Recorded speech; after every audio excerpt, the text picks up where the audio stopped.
For more on the escalating Israel-Iran conflict, retired U.S.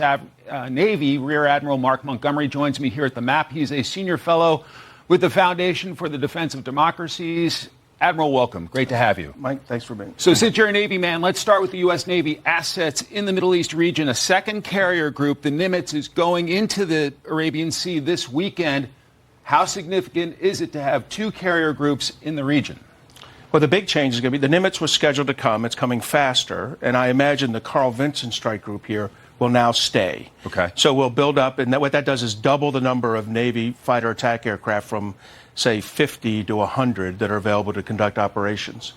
The other big Navy group's up here. Okay. So these 5 destroyers, and there won't always be 5 exactly here, are positioned in the Eastern Mediterranean to provide medium-range ballistic missile defense of Israel against weapons fired from Iran, and they can do some limited work against stuff coming from the Houthis down here. But they have a unique capability with the SM-3 missile, so they're big players. These destroyers are still remaining in the Red Sea against Houthi attacks. Truxton, the Forrest Sherman. That's right.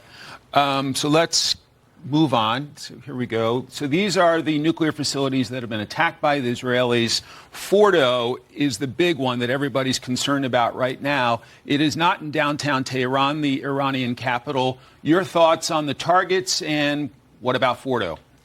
So exactly right. They've hit Natanz, Isfahan, and other Iraq and other sites here and done significant damage. They've been around Fordo, but the reality is the president's right. Prime Minister Netanyahu said they could take Fordo. I think a fair statement is they could do significant damage to Fordo, but the only way you're going to destroy Fordo, and it's not a guarantee, but the only possible way are B-2 stealth bombers delivering the GBU-57, that 30,000-pound weapon. Okay, so let's continue on. This is Fordo.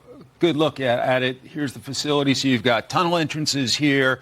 You got centrifuges beneath the mountain. You got a support building at 18,000 square feet, a checkpoint there. There's been some suggestion that Israeli commandos could do the job, but that has great risk.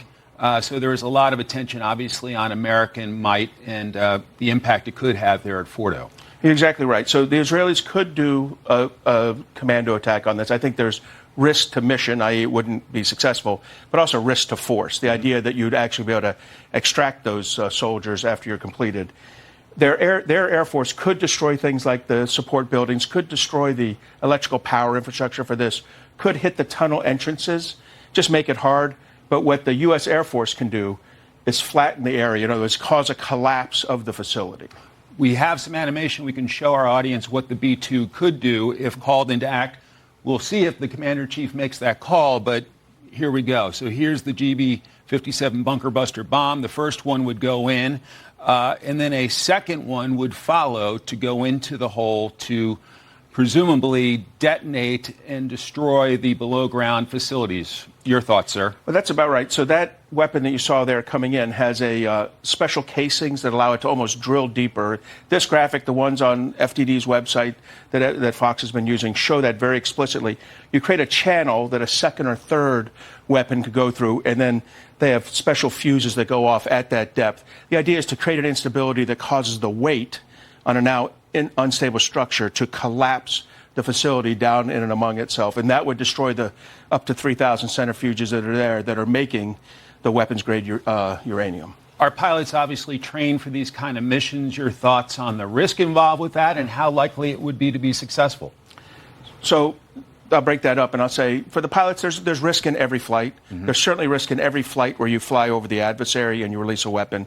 But I would say our B-2 stealth bomber has a proven ability to get through to targets, a proven ability to deliver this weapon, and they're the best bomber pilots in the world.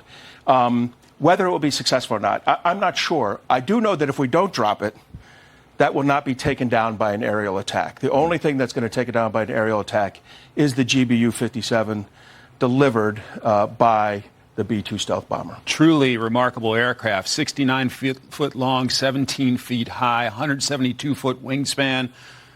Just a massive, miracle in terms of aviation, right? It is, and its replacement, the B-21, which we'll start seeing in just a few years here from the Air Force, we'll have that in much greater numbers. There's under 20 of these now, and they're an important part of our nuclear enterprise. So when we commit them to an event like this, it actually has an impact on our nuclear readiness. So it's good that they're able to, those 6 sorting from Guam, that might be what this is about. That's a reasonable commitment. I can imagine a future 5 and 10 years from now where we have a lot more B-21s able to do these missions. Rear Admiral Mark Montgomery, grateful for your time, sir. Thank you so much. Thanks for having me, Mike.